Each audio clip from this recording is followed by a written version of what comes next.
नमस्ते, मेरा नाम रूपाली शिवाजी बोराडे है। मैं कैलाशवासी दशरथ बाबा विद्यालय जोखेड़ा की छात्र हूँ। हमारे देश के लोकप्रिय प्रधानमंत्री श्री नरेंद्र मोदी जी की विकसित भारत विश्व की प्रेरणादायक संकल्पना से मुझे यह सोच उत्पन्न हुई कि यदि हमें सचमुच एक विकसित और स्वच्छ भारत बनाना है तो हमें पर्यावरण की रक्षा के लिए ठोस कदम उठाने होंगे। आज के समय में प्लास्टिक का उपयोग तेजी से बढ़ रहा है। प्लास्टिक सस्ता और सुविधाजनक तो है, परंतु यह अविघटनशील होता है, यानी यह सैकड़ों वर्ष तक नष्ट नहीं होता।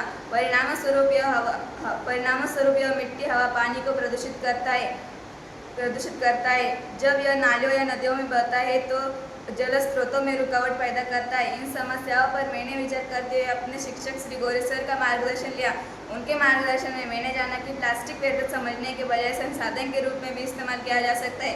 कुछ वैज्ञानिक तरीकों से विशेष रूप से पायरोलिसिस तकनीक द्वारा प्लास्टिक को कच्चे तेल में बदला जा सकता है। यह प्रक्रिया न केवल प्लास्टिक कचरे को कम करती है, बल्कि ऊर्जा का एक नया और उपयोगी प्रभाव भी प्रदान करती है। इस विचार को बड़े स्तर पर लागू किया जाए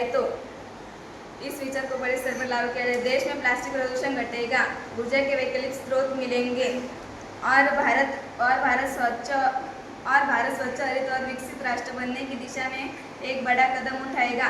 मेरा सपना है कि हम सभी मिलकर एक ऐसा भारत बनाए जहाँ कोई भी प्लास्टिक बेकार न जाए, बल्कि उसे कचरे से कंचन में बदलने की दिशा में हर नागरिक अपना योगदान दे। प्लास्टिक कम करे, पुनर्चक्रण बढ़े और पर्यावरण बचाए। प्लास्टिक मुक्ति के लिए कागजी थैलियों का उपयोग। आज के आधुनिक युग में प्लास्टिक हमारे जीवन का एक अहम हिस्सा बन गया है।